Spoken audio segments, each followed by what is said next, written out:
यहाँ पर क्या हो रहा है, लिव इन रिलेशनशिप में केवल भोग है, वो मैच्योरिटी नहीं है, वो एजुकेशन नहीं है कि चुनाव किसका करना है किसका नहीं करना। इसका परिणाम ये होता है कि लव जिहाद का शिकार हो रही है लड़कियां, उनको पता ही नहीं। शारीरिक आकर्षण एक समय तक रहता है, उसके बाद वो आकर्षण समाप्त हो जाता है। ये ट्रायल बेस पे क्या हो रहा है कि कुछ साल उसके साथ रहे, कुछ साल उसके साथ रहे, ये तो भ्रष्ट होना है। समाज में जो चलन चल रहा है ये बहुत गलत चलन चल रहा है, इसको बदलने की आवश्यकता है। अगर लड़की बार बार पुरुष को बदलेगी तो वैश्य और लड़की में क्या फर्क रह जाएगा। गैर मुसलमान उतने बढ़िया व्यक्ति नहीं होते जितने कि मुसलमान नबी के प्यारे लोग होते हैं। इस्लाम की नज़र में मुस्लिम और गैर मुसलमानों में एक बहुत बड़ा भेद है। आचार्य जी, अभी रिसेंटली दिल्ली में एक लड़की का मर्डर हुआ, उसके 35 टुकड़े कर दिए गए, तो उसके बाद से ना जो यूथ है देश का, उनके दिमाग में क्वेश्चन चल रहा है। अभी सोशल मीडिया पर काफ़ी डिस्कशन भी कर रहे हैं, क्योंकि हम देखते हैं जिस तरीके से हमारे पास वो एनालिटिक्स हैं, वो टूल्स हैं जिनसे हम ये सेंटिमेंट एनालिसिस कर लेते हैं कि सोशल मीडिया पर इस समय किस चीज़ को लेकर ज़्यादा ट्रेंड चल रहा है, ज़्यादा कॉन्वर्जेशन चल रही है, तो किस वर्ड को लेकर ज़्यादा बज़ है। तो with that technology what I see these days कि लिव इन रिलेशनशिप को लेकर बहुत क्वेश्चंस इस समय इंस्टाग्राम से लेके ट्विटर आदि पर उठ रहे हैं। तो आपका इस पर पॉइंट ऑफ व्यू क्या है लिव इन रिलेशंस पर? पर्टिकुलरली आपने जो अभी घटना बताई श्रद्धा मर्डर केस में, जिसमें करीब 35 टुकड़े उस आदमी ने किए जी, और एक फ्रीजर में रखकर कोल्ड ब्लडेड मर्डर के रूप में वो व्यक्ति काम कर रहा था। जो अभी नया तथ्य उसमें अभी डिस्क्लोज हुआ है वो ये हुआ है कि 2 साल पहले भी उसने अपने मर्डर की आशंका लड़की ने पुलिस में कंप्लेंट उसने रजिस्टर कराई थी, फिर उनका कॉम्प्रोमाइज़ हो गया। तो ऐसा किस कारण से है, इसको बताने के लिए मैं अभी एक डिबेट सुन रहा था। एक मॉमडन्स है, वो बता रहे थे कि हम 9 साल की उम्र में अपने लड़कों को, मुसलमान लड़कों को चाकू हाथ में दे देते हैं। बकरा काटे, मुर्गा काटे, अंतड़े, ब्लड देख के वो डरते नहीं हैं। तो चाकू जिसको चलाना आ गया और काटना आ गया, तो बुद्धि कब किसकी क्रोध में क्या स्वरूप ले, वो इंसान को इंसान ना समझे और कितने टुकड़े करे, ये एक मानसिकता है। मैं ये नहीं कह रहा कि चाकू अगर किसी के हाथ में आ गया है तो वो किसी को भी काट डालेगा, ये फैक्ट नहीं है। फैक्ट ये है कि इस्लाम की नज़र में मुस्लिम और गैर मुसलमानों में एक बहुत बड़ा भेद है। जो सोच में उनको डाल दिया जाता है कि गैर मुसलमान उतने बढ़िया व्यक्ति नहीं होते जितने कि मुसलमान नबी के प्यारे लोग होते हैं। यहाँ पर प्रसंग थोड़ा सा हटके हो रहा है कि श्रद्धा जो थी वो लिव इन रिलेशनशिप में रह रही थी, अपनी मर्जी से ये दोनों रह रहे थे पिता के विरोध के बावजूद। ऐसा मैं मानता हूँ कि कोई भी माता पिता नहीं चाहेंगे कि उनका बच्चा लिव इन रिलेशनशिप में आगे बढ़े और प्रॉपर मैरिज करे। ये सभी चाहते हैं कि स्थायित्व तो रहे संबंधों में, क्योंकि ये टेम्परेरी जो लिव इन रिलेशनशिप है ये जल्दी ही इनका भूत उतर जाता है, बुखार। ये समझते नहीं है। हर मैरिड लाइफ में ये चीज़ें समस्या होती है। शारीरिक आकर्षण एक समय तक रहता है, उसके बाद वो आकर्षण समाप्त हो जाता है।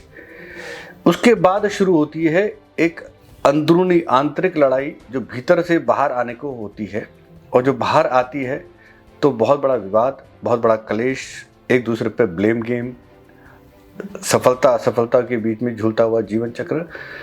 परिणाम कुछ भी हो सकता है, परिणाम इतना भयानक भी हो सकता है जो सामने है। यहाँ लव जिहाद की बात नहीं हो रही, यहाँ अभी लिव इन रिलेशनशिप की बात हो रही है कि लिव इन में रहने का क्या मतलब है। और लिव इन को कानूनी मान्यता मिल गई है, तो क्या ये सही है, या हमारे शास्त्रीय इतिहास के हिसाब से भी, शास्त्रीय मत के हिसाब से भी क्या ये सही है या गलत है। इस पर कुछ बातों पर विचार कर लेना चाहिए। पहले ये कि हमारे हिंदू शास्त्र में मनुस्मृति के हिसाब से 4 प्रकार के विवाहों को मान्यता मिली हुई है। 4 प्रकार के विवाह को हम विवाह की कैटेगरी में नहीं रखते, परंतु वो भी एक तरह से विवाह हो जाते हैं, परंतु वो विवाह सुखद नहीं रहते। 4 प्रकार के विवाह जो हैं, जिसमें आर्ष विवाह, प्रजापति विवाह, गंधर्व विवाह, और इस तरह से 4 विवाह हैं। एक विवाह में तो पिता, लड़की का पिता वर पक्ष को बुलाकर, घर में बुलाकर उसका आतिथ्य सत्कार अलंकृत करके उसको सब दे के भेंट इत्यादि देकर और कन्या को विदा कर दे, जिसमें कोई कर्मकांड नहीं हो रहा। दूसरे में पुरोहित को बुलाकर विवाह संस्कार जैसे होता है ना, दोनों पक्ष आते बारात आते, उस तरह से विवाह करे। तीसरे में एक है कि व्यक्ति पिता गाय बैलों की जोड़ी वर पक्ष से लेकर कन्या को दे दे। दहेज की तो बात ही नहीं हो रही किसी इन 4 प्रकार के में। चौथे में गंधर्व विवाह हो गया कि दोनों ने बिना किसी पुरोहित के, बिना किसी माता पिता की उपस्थिति के, बड़े बुजुर्गों की उपस्थिति के, लड़का लड़की इतने मैच्योर्ड है और वो अपने जीवन का निर्णय, साथ रहने का निर्णय स्वतः ले रहे हैं। तो जो गंधर्व विवाह है उसमें कहीं ना तो रजिस्ट्रेशन है, ना कोई संस्कार है, ना कोई मुहूर्त निकाला जा रहा है, ना कोई बारात है, ना कुछ है। उसमें लड़का लड़की ईश्वर को साक्षी मानते हुए एक दूसरे के हृदय को स्वीकार कर लेते हैं और वो साथ रहने का और गृहस्थ जीवन जैसे चलता है उसका रहने का संकल्प लेते हैं। यहाँ लिव इन में एक भेद है गंधर्व विवाह और इसमें। गंधर्व विवाह में तो हमारे है ना इतने उदाहरण भरे पड़े हैं भारतीय संस्कृत इतिहास के कि वो गंधर्व विवाह था। शकुंतला दुष्यंत का गंधर्व विवाह भी सभी ने देखा। बाद में जो भरत का जन्म हुआ तो फिर राज्यसभा में फिर उसको स्वीकार किया गया। स्वीकार करने के बाद फिर उसको गद्दी दी गई। आज भारतवंश से भारतवर्ष हमारा चला आ रहा है। तो हमारे इस भारत की अगर पहचान कहें, मूल कहें, तो उसके पीछे तो गंधर्व विवाह है। शकुंतला जो थी वो भी गंधर्व की संतान थी। मेनका, अप्सरा, ऋषि विश्वामित्र, तो कौन सा विवाह किया था, किस पुरोहित ने किया था? गंधर्व विवाह हुआ था उनका। उनकी संतान शकुंतला, शकुंतला का दुष्यंत है। भरत का जन्म हुआ और भरत से भारत का नाम भारतवर्ष पड़ गया, भारत हो गया। तो हमारी भारत की मूल आत्मा में देखें तो इतना पवित्र जो ये संबंध और ये चला आ रहा है वो गंधर्व विवाह उसकी उत्पत्ति है। तो यहाँ के लोग प्रेम करते हैं और साथ रहने के स्वेच्छा से है? तो ये उनका निर्णय होना चाहिए। इसमें भारतीय परंपरा के हिसाब से तो बिल्कुल सही है, परंतु लिव इन बिल्कुल अलग चीज़ है। वो कैसे आचार्य जी? कारण मैं बताता हूँ आपको कि भारत के परंपरा में राजा का ये कर्तव्य बताया कि कोई भी बच्चा घर में 9 साल से ऊपर का घर में ना रहे, चाहे वो लड़की हो या लड़का हो, वो गुरुकुल में जाके अध्ययन करे। तो लड़का हो या लड़की हो, सब लड़कों को लड़के गुरुकुल में, लड़कियों को लड़कियों के गुरुकुल में। उनकी शिक्षा पहले जरूरी है। और शिक्षा कब तक? मान लीजिए लड़का 9 साल की उम्र में गुरुकुल में जा रहा है, 9 साल से लेकर 14 साल और जोड़ दो, लगभग 23-24 वर्ष तक, जैसे 1-2-3 आगे वर्ष तो लगभग 24 वर्ष तक वो व्यक्ति गुरुकुल में अध्ययन करेगा। और 25 वर्ष से अध्ययन करने तक औसतन, उसके बाद वो गृहस्थ में आएगा। लगभग 24 वर्ष के बाद उसको अनुमति मिल जाती है कि वो गृहस्थ में चला जाए। तो उसकी मैच्योरिटी हो गई। 24 वर्ष की बात कर रहा हूँ लड़के के लिए। लड़कियों के लिए आयु थोड़ी कम है क्योंकि उनकी ग्रोथ जल्दी होती है। अब बायोलॉजिकल उनकी ग्रोथ जल्दी होती है, उनके लिए कम है थोड़ा समय, लड़कों के लिए ज़्यादा है। अब ये 24 साल का लड़का है जिसकी ब्रह्मचर्य आश्रम पूरा हो गया, जिसकी एजुकेशन पूरी हो गई है, वो व्यक्ति आ रहा है। लड़की भी अपना ब्रह्मचर्य आश्रम पूरा कर चुकी है, अपनी विद्या पूरी कर चुकी है, वो इंडिपेंडेंट हो चुकी है। तो वो अपने जीवन साथी का चुनाव स्वयं कर सकते हैं, सक्षम है ब्रह्मचर्य का पालन करते हुए। फिर वो पूरी तरह से गृहस्थ में आ रहे हैं, संतान उत्पन्न कर रहे हैं, सब कुछ कर रहे हैं और उसकी जिम्मेदारी को खुद वहन कर रहे हैं। यहां पर क्या हो रहा है, लिव इन रिलेशनशिप में केवल भोग है, वो मैच्योरिटी नहीं है, वो एजुकेशन नहीं है कि चुनाव किसका करना है किसका नहीं करना। इसका परिणाम ये होता है कि लव जिहाद का शिकार हो रही है लड़कियां, उनको पता ही नहीं कि मेरा अब्दुल ऐसा नहीं है, वो औरों की तरह नहीं है। लड़का भी लड़की के साथ जो है स्थायी संबंध मेंटली नहीं कर पाता, कुछ समय पर अलग हो जाता है, तो कहता है कहीं ना कहीं चुनाव में गलती है। तो चुनाव करने से पहले, रहने से पहले, इस लाइफ को एक्सप्लॉइट करने से पहले, खत्म स्वाहा करने से पहले आप अपनी समझ को डेवलप करो, अपनी सोच को डेवलप, ताकि आपका चुनाव सही हो, आपका निर्णय सही हो। आप जिस विवाह बंधन में बंध रहे हैं, चाहे वो आर्ष विवाह करें, प्रजापति विवाह करें और किसी विधि से करें या गंधर्व विवाह करें, उसमें स्थायित्व होना चाहिए। वो स्थायित्व नहीं मिलेगा। क्यों? क्योंकि आपके गृहस्थ के जीवन के प्रति आपकी सोच ही डेवलप नहीं हुई, आपकी वो मैच्योरिटी ही नहीं हुई। अगर जिसके अंदर मैच्योर्ड लोग हैं वो लोग निर्णय करते हैं तो अपना गृहस्थ लिव इन में आगे बढ़ाते हैं, ऐसा नहीं है कि नहीं बढ़ाते। पर लिव इन शब्द बोलना ही क्यों है, उसको फुल मैरिज कहिए। अगर आपका चुनाव सही है, आपको लगता है कि नहीं ये मेरा उपयुक्त पार्टनर है, ये ट्रायल बेस पे क्या हो रहा है कि कुछ साल उसके साथ रहे, कुछ साल उसके साथ रहे, ये तो भ्रष्ट होना है। चरित्र का भी भ्रष्ट है, मानसिक हानि भी है, मानसिक प्रताड़ना भी है, भावनात्मक हानि भी है और जब भावनात्मक, मानसिक, शारीरिक सब तरह की हानि अगर हो रही है तो फिर आत्मिक हानि तो होगी ही होगी, व्यक्ति का पतन निश्चित होगा। ये भारतीय संस्कृति के अनुरूप नहीं है वर्तमान में, ये बदलना चाहिए।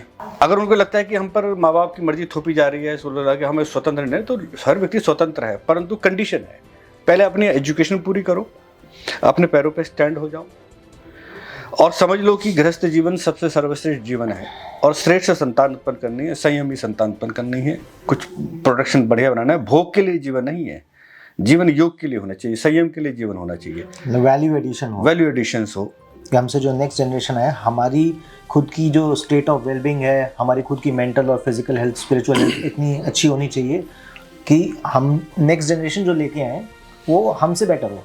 जो संतान होगी उसको फिर पेरेंट्स चाहिए होगा, दोनों पक्ष, उसको नाना नानी भी चाहिए, उसको दादा दादी भी चाहिए, उसको चाचा चाची भी चाहिए, उसको मौसा मौसी भी चाहिए। वो कहाँ से दोगे? समाज में आप रह रहे हो तो समाज का निर्माण तो करना पड़ेगा ना, तो कनेक्टिविटी बननी चाहिए।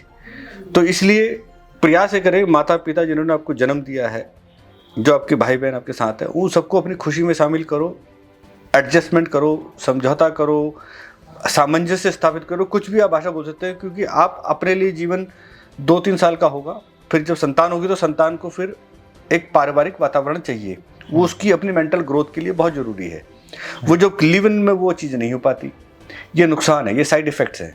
जिन्होंने भी इसको कानूनी मान्यता दी है उनको इस बात की समझ होनी चाहिए, भारतीय परंपरा के हिसाब से ये सब चीज़ें सेट होनी चाहिए थी। धर्म गुरुओं को भी इसमें हस्तक्षेप करना चाहिए। समाज में जो चलन चल रहा है ये बहुत गलत चलन चल रहा है, इसको बदलने की आवश्यकता है। इसमें समझ, जिम्मेदारी होनी चाहिए, वो पुट नहीं देंगे जिम्मेदारी का, अगर उसमें प्रभाव नहीं रहेगा तो ये भोग विलास की जीवन एक मानसिक अशांति अंततः है, मानसिक प्रताड़ना, फ्रस्ट्रेशन के अलावा लाइफ में कुछ नहीं देगी। अगर लड़की बार बार पुरुष को बदलेगी तो वैश्य और लड़की में क्या फ़र्क रह जाएगा, और पुरुष अगर बार बार स्त्रियों को बदलता है तो जीवन में वो भी कभी उन्नति नहीं कर पाएगा, मानसिक स्थिरता नहीं रहेगी कभी। ये बर्बादी की ओर, युवाओं को बर्बादी की ओर ले जाने वाला कानून बना है, जिसका चपेट में भारतीय समाज आ गया है। ये दुखद की बात है। भारत विश्व गुरु कैसे बनेगा जब खुद ही उसकी युवा शक्ति ही भ्रमित हो रही है, बिना शादी के, बिना गंधर्व विवाह के लिव इन में रह रही है, मौज मस्ती को ही अपना एक जीवन का वो महत्वपूर्ण मान रही है, इतना भी संयम नहीं है। तो क्या सिखाया बिना संयम के? तो लिव इन का दोबारा से पुनर्विचार होना चाहिए। अब भले ही लोग इस पर आवाज़ उठाएं कि लिव इन पूरी तरह से प्रतिबंधित होना चाहिए, वो समाधान नहीं है। समाधान ये है, सोच डेवलप करनी चाहिए, समझ डेवलप करनी चाहिए, और इतनी आत्मनिर्भरता होनी चाहिए कि वो अपने जीवन के फैसले ले रहा है तो उसके दुखद परिणाम, बुरे परिणामों को भी स्वीकार करने की उसके अंदर क्षमता होनी चाहिए। ये नहीं कि एक दूसरे पे ब्लेम दें। ब्लेम जब देंगे तो फिर व्यक्ति क्रोध, आवेश में आकर ऐसे जघन्य अपराध करेगा जिसकी कल्पना आज लोग कर नहीं पा रहे थे, और आज ये सामने देखने को मिल रहा है कि सूटकेस में कोई बंद होके जा रहा है, कोई फ्रिज में बंद होके जा रहा है। ये एक सामाजिक जो संतुलन बिगड़ रहा है, समाज में जो कुरीति है, उसका ये परिणाम है। जिम्मेदारी सभी की है, धर्म गुरुओं की भी है, शिक्षाविदों की भी है, कानून के पालन करने वाले, उनको निर्णय देने वाले जजों की भी उतनी जिम्मेदारी बनती है, माता पिता की भी बनती है, पूरे का पूरे सिस्टम की जिम्मेदारी बनती है। एक भी व्यक्ति का जीवन अगर नारकीय हो जाता है किसी भी कारण से, तो इसके लिए जिम्मेदार सभी कुछ ना कुछ हैं।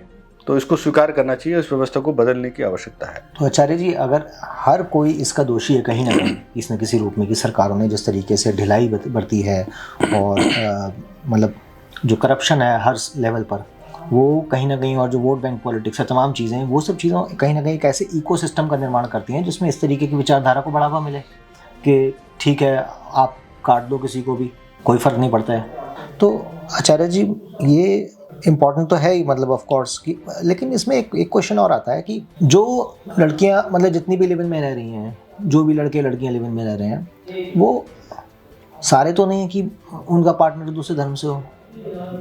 बहुत सारे ऐसे भी जिनका पार्टनर उसी धर्म से है। पर लाइफ ये ट्रायल नहीं है ना कि आप एक्सपेरिमेंट करेंगे 2-3 साल और फिर हम इसको फिर देखेंगे शादी करनी है नहीं करनी है। ये मजाक नहीं है ना जीवन। ये आपके अंदर इतनी समझ नहीं है कि किसी का चरित्र पहचानने में, या आपको कैसा जीवन चारित्र सूट करेगा, कैसे आपके लिए परफेक्ट मैचिंग है, ये आपके अंदर समझ नहीं है। तो समझ पैदा करें, सरकार इसके लिए भी कोर्स चलाए।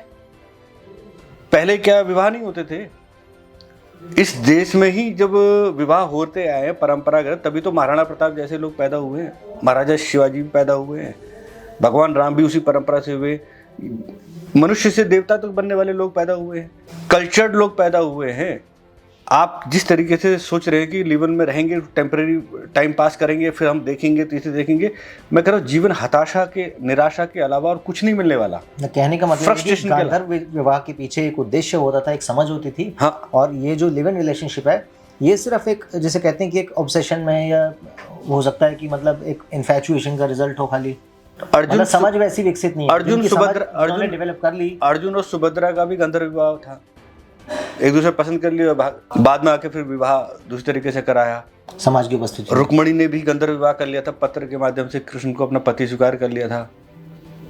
जिम्मेदारी, अर्जुन का उलूपी से विवाह हुआ, नॉर्थ ईस्ट की कन्या से हुआ, जिन्होंने अपने संतान के, शकुंतला ने भी किया, अपनी जिम्मेदारी पे किया ना संतान। उदाहरण तो हम भारत में दे रहे हैं। तो जो कुछ कर रहे हैं उसके लिए रिस्पॉन्सिबल आप खुद हैं, इसको स्वीकार करें, उसके परिणाम को भी। परंतु ये गलती ना करें कि हम ट्रायल कर रहे हैं 2 साल 3 साल, यानी इसके अंदर आप इतनी मैच्योरिटी आपके अंदर नहीं आई है, तो मैच्योरिटी को डेवलप करो। अच्छा, हाँ जी, बिल्कुल एग्जैक्टली। पहले मैच्योरिटी डेवलप करो, उसके बाद you move into a relationship. Yes, मतलब ये नहीं कि आप पहले you move into a relationship और उसके बाद आप विचार करें। अब आपने अपनी पढ़ाई पूरी की नहीं है, आप ख्वाब देखने शुरू कर रहे हैं। पहले अपनी एजुकेशन को कंप्लीट करो, फिजिकली पहले फिट हो जाइए आप। लड़का 24 साल में जाके मैच्योर होता है, उसको समझने की जरूरत है, क्योंकि शरीर की पहले रक्षा जरूरी है। यानी कि भोग विलास में शरीर को नष्ट कर देंगे तो बाद में शरीर की जब क्षमता घटती है, इसको अब है ना कहने की जरूरत नहीं है।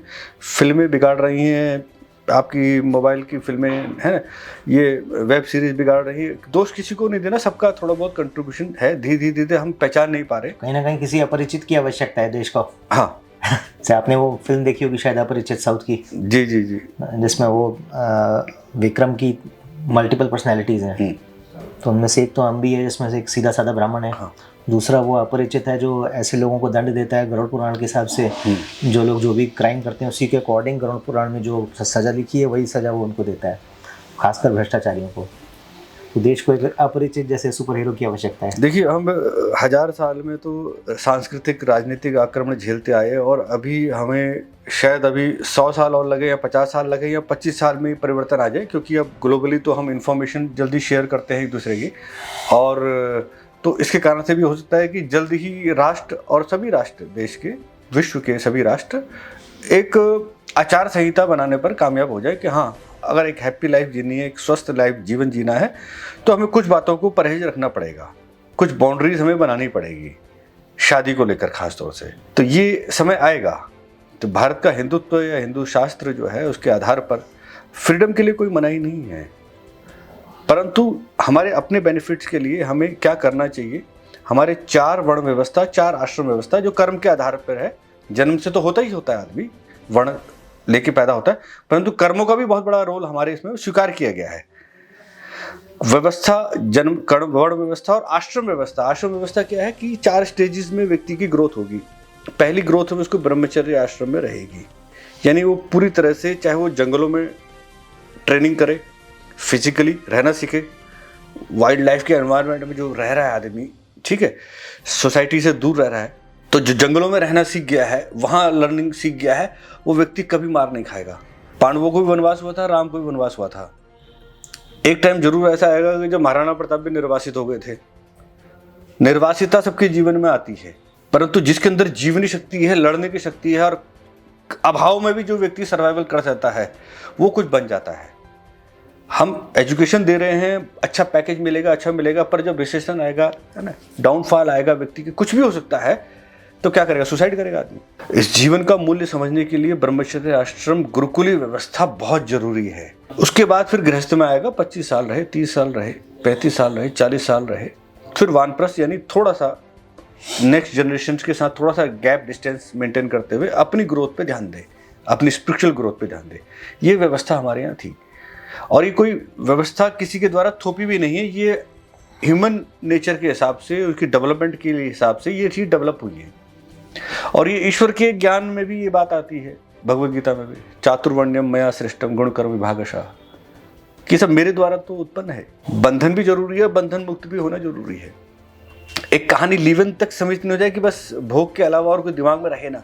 जीवन उससे पार है। हमारा तो दर्शन है भारतीयता का, वो इस गृहस्थ से पार भी तो है। वानप्रस्थ और संन्यास 3 आश्रम तो अकेले हैं, केवल 25% तो है गृहस्थ।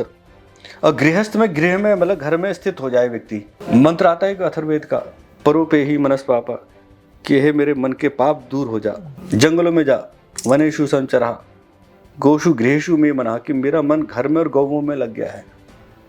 गौवों का मतलब है कि जो हेल्थ के लिए सबसे ज़्यादा इम्पोर्टेंट है, हीलिंग है ना, गाय के साथ रहना, गाय का दूध, मक्खन, की शरीर की पुष्टता। घर जहाँ पे आदमी स्थायी रूप से 25 साल रखे, अपनी ग्रोथ करे, जो स्टडी किया है उसको और बढ़ाए आगे, उसमें परफेक्शन लाए, फाइनेंशियली भी ग्रो करे, हेल्थ और फैमिली के हिसाब से भी एक मेंटल सेटिस्फेक्शन के पीस के साथ वो ग्रो करे।